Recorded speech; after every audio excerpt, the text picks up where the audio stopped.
नमस्कार, आप देख रहे हैं न्यूज सागा। मैं हूं आपके साथ आरुषि राय और आप देखना शुरू कर चुके हैं हमारा special segment news saga top 20।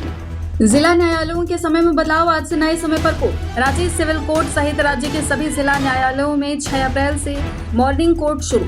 ये निर्णय झारखंड हाई कोर्ट के निर्देश के आलोक में लिया गया। आदेश के अनुसार 27 अप्रैल तक सभी अदालतों में सुबह की पाली में कामकाज होगा। रामगढ़ में राहुल दुबे गैंग और पुलिस के बीच एनकाउंटर। राहुल दुबे गैंग और पुलिस के बीच सोमवार की सुबह बुरकुंडा में दो मोहान मंदिर के पास एनकाउंटर की घटना हुई, जहां राहुल दुबे गैंग के सनी सिंह नाम के एक अपराधी को गोली लगी। एसपी अजय कुमार ने राहुल दुबे गिरोह के अपराधियों के विरुद्ध छापेमारी करने हेतु एसआईटी टीम का गठन किया था और लगातार छापेमारी की जा रही थी। रांची सिविल कोर्ट को बम से उड़ाने की धमकी। राजधानी रांची स्थित सिविल कोर्ट को एक बार फिर से बम से उड़ाने की धमकी मिलने से हड़कंप मच गया। सूचना मिलते ही पुलिस और सुरक्षा एजेंसियां तत्काल हरकत में आ गई और पूरे मामले की जांच शुरू कर दी गई। धमकी के बाद कोर्ट परिसर की सुरक्षा बढ़ा दी गई। प्रवेश करने वाले सभी लोगों की सघन जांच की जा रही है और हर संदिग्ध गतिविधि पर नजर रखी जा रही है। रामगढ़ झारखंड इस्पात प्लांट हादसा।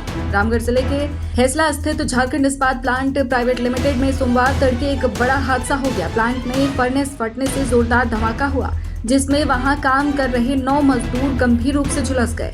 धमाके के बाद पूरे परिसर में अफरा तफरी मच गई। कुछ समय के लिए कामकाज ठप हो गया। कोयला तस्करों ने स्पेशल ब्रांच सब इंस्पेक्टर और उनकी पत्नी पर किया हमला। धनबाद के केंदुआडीह थाना क्षेत्र के केंदुआ झरिया मुख्य मार्ग पर कोयला तस्करों का दुस्साहस सामने आया है। कुमार मंगलम स्टेडियम के पास स्पेशल ब्रांच के सब इंस्पेक्टर अनुज कुमार और उनकी पत्नी काजल कुमारी के साथ मारपीट की गई। इस हमले में दोनों गंभीर रूप से घायल हुए हैं। बीजेपी का 47वां स्थापना दिवस। भारतीय जनता पार्टी ने मनाया 47वां स्थापना दिवस। आज ही के दिन वर्ष 1980 में भाजपा की स्थापना की गई थी। स्थापना दिवस के मौके पर रांची स्थित पार्टी के प्रदेश कार्यालय में स्थापना दिवस सम्मेलन समारोह का आयोजन किया गया। मौके पर पार्टी के प्रदेश अध्यक्ष सह राज्यसभा सांसद आदित्य साहू और राज्य के पूर्व मुख्यमंत्री सह नेता प्रतिपक्ष बाबूलाल मरांडी समेत पार्टी के कई बड़े चेहरे और कार्यकर्ता मौजूद रहे। चाईबासा के सारंडा जंगल में आईईडी ब्लास्ट। चाईबासा के सारंडा जंगल में चल रहे सर्च ऑपरेशन के दौरान नक्सलियों द्वारा लगाए गए आईईडी में विस्फोट हो गया। जंगल में हुए विस्फोट के कारण सीआरपीएफ का एक जवान घायल हो गया। प्राप्त जानकारी के अनुसार सुरक्षा बल सारंडा क्षेत्र में नक्सली विरोधी अभियान चला रहे थे। इसी दौरान जैसे ही टीम आगे बढ़ी, रास्ते में पहले से बिछाए गए आईईडी में जोरदार विस्फोट हो गया। धनबाद में होमगार्ड के 1500 पदों पर बहाली प्रक्रिया आज से शुरू। धनबाद जिले में होमगार्ड के करीब 1500 रिक्त पदों पर बहाली की प्रक्रिया शुरू हो गई। भर्ती को पूरी तरह पारदर्शी और कदाचार मुक्त बनाने के लिए प्रशासन ने व्यापक तैयारियां की है। बिरसा मुंडा स्पोर्ट्स कॉम्प्लेक्स में इसकी तैयारियों को लेकर रिहर्सल भी कराया गया। बहाली प्रक्रिया 22 अप्रैल तक चलेगी। रामगढ़ में लोको पायलटों का फूटा गुस्सा।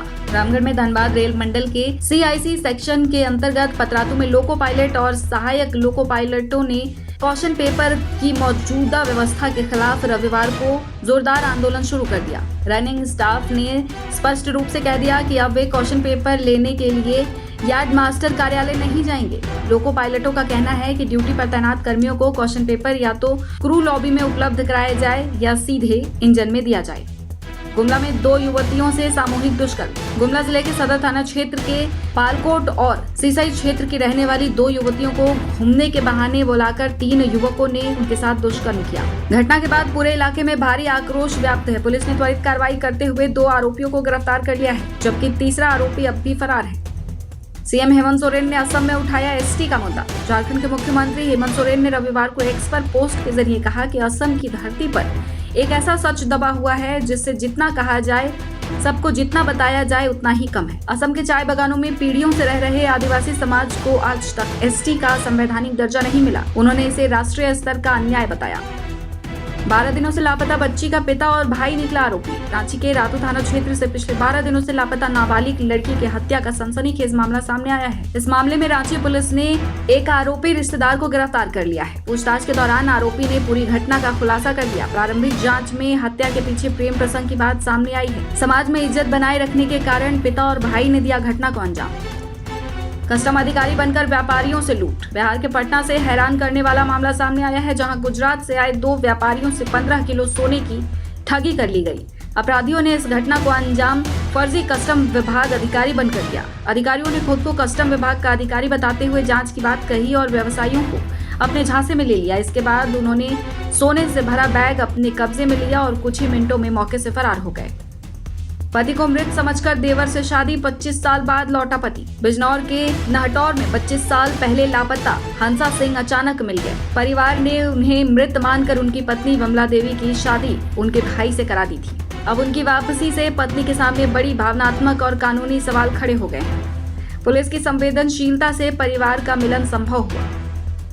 असम में प्रधानमंत्री की रैली, कांग्रेस पर निशाना। प्रधानमंत्री नरेंद्र मोदी ने असम के डिब्रूगढ़ की रैली में कहा कि असम आज तेजी से व्यापार और कारोबार का बड़ा हब बनता जा रहा है। उन्होंने आरोप लगाया कि कांग्रेस के लंबे शासन में असम की कनेक्टिविटी और विकास की कोई चिंता नहीं की गई। उन्होंने कहा कि पहले की सरकारों के दौरान असम और बराक वैली को नजरअंदाज किया गया, जिसकी वजह से राज्य विकास में पीछे रह गया।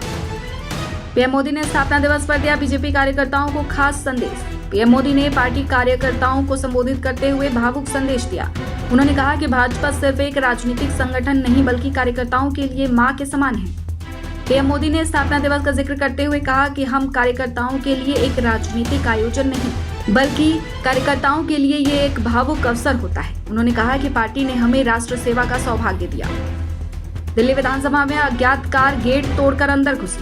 दिल्ली विधानसभा की सुरक्षा में बड़ी चूक सामने आई है। दिल्ली विधानसभा के गेट नंबर 2 से एक शख्स कार के साथ बैरियर तोड़कर अंदर चला गया। दोपहर 2:05 पर एक Tata Sierra car model road स्थित बंद रहने वाले वीवीआईपी गेट को तोड़कर अंदर जा घुसी। कार चालक सीधे विधानसभा अध्यक्ष विजेंद्र गुप्ता के कार्यालय की ओर बढ़ा और पोर्च के पास फूलों का गुलदस्ता रख दिया। हालांकि कोई अनहोनी नहीं हुई। भारतीय शेयर बाजारों में भारी गिरावट के बाद शानदार रिकवरी। 6 अप्रैल 2026 को भारतीय शेयर बाजारों में भारी गिरावट के बाद शानदार रिकवरी देखने को मिली है। ईरान इजराइल तनाव के बीच सेंसेक्स 787 अंक उछलकर 74,106.85 पर और निफ्टी 22,950 के पार बंद हुआ। बाजार में बैंक, आईटी और टेक शेयरों में अच्छी खरीदारी रही। मध्य पूर्व में संघर्ष कम होने की उम्मीद से बाजार में राहत की रैली देखी गई। अमेरिका ईरान तनाव के बीच कच्चा तेल $110 के पार। वैश्विक स्तर पर कच्चे तेल की कीमतों में एक बार फिर तेज उछाल देखने को मिल रहा है। अमेरिका और ईरान के बीच बढ़ते तनाव के बीच ब्रेंट क्रूड की कीमत $110 प्रति बैरल तक पहुंच गई है। विशेषज्ञों का मानना है कि यदि हालात नहीं सुधरे तो कीमतें $150 प्रति बैरल तक जा सकती हैं, जो भारतीय अर्थव्यवस्था के लिए गंभीर चुनौती साबित हो सकती है। ईरान के सुप्रीम लीडर के प्रतिनिधि ने की भारत की कूटनीति की तारीफ। ईरान पर 28 फरवरी को अमेरिका और इजराइल हमले के बाद मध्य पूर्व में तनाव चरम पर है। ऐसे में कई देशों में जंग समाप्त कर अमेरिका, इजराइल और ईरान को बातचीत की मेज पर लौटने की वकालत की जा रही है। इसी बीच ईरानी सुप्रीम लीडर के प्रतिनिधि डॉक्टर अब्दुल मजीद हकीम इलाही, जो इस वक्त भारत में हैं, उन्होंने शांति की आवश्यकता पर जोर देते हुए कहा कि दुनिया में शांति स्थापित होनी चाहिए। उन्होंने भारतीय कूटनीति की सराहना करते हुए कहा कि इस मुद्दे पर भारत एक महत्वपूर्ण भूमिका निभा सकता है।